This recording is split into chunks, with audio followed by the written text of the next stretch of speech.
ఓం తస్సత్. భగవద్గీత యొక్క తాత్పర్య శ్లోకము. ఈ శ్లోకంలో మానవుడు ఏ రకంగా ఉండాలన్నదే భావన. విద్యా వినయ సంపన్నే బ్రాహ్మణే గవిహస్తిని శృణి చైవశ్య పాకేశ పండిత సమదర్శినః.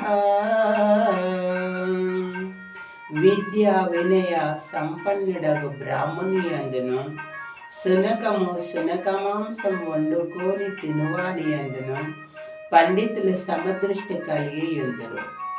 అంటే మంచి జ్ఞాని అందరి ఎడల సమభావమే కలిగి ఉండును అని ఈ యొక్క శ్లోకం యొక్క తాత్పర్యము.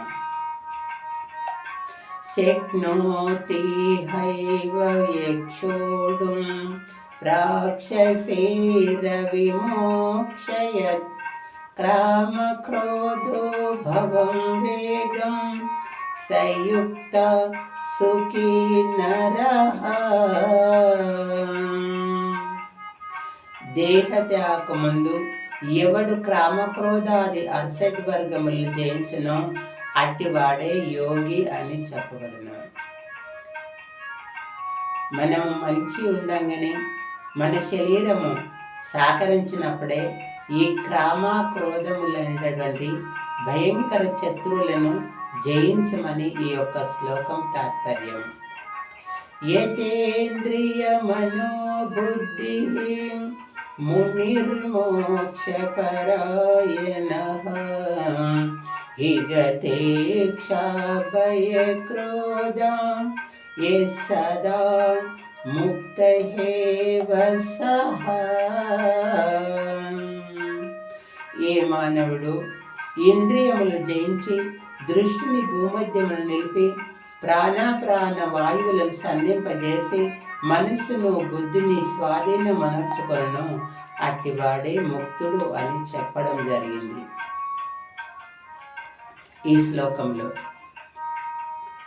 ఎవడు ఇంద్రియములు జయించి దృష్టిని భూమధ్యమును నిలిపి ప్రాణ వాయువులనందు నిల్పవలనని ఈ శ్లోకం యొక్క తాత్పర్యం. భోక్తారం యజ్ఞతపసం సర్వలోకమహేశ్వరం సుకృతం సర్వభూతానాం.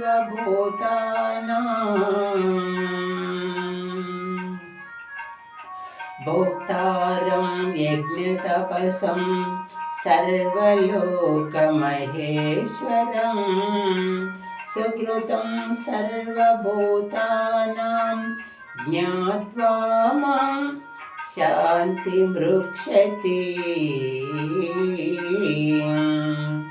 సకల యజ్ఞ తపస్పరమును పొందుగానిగను సకల ప్రపంచ నియామకుడను నన్ను గ్రహించిన మాన్యుడు మోక్షము పొందుచున్నాడు పార్థ.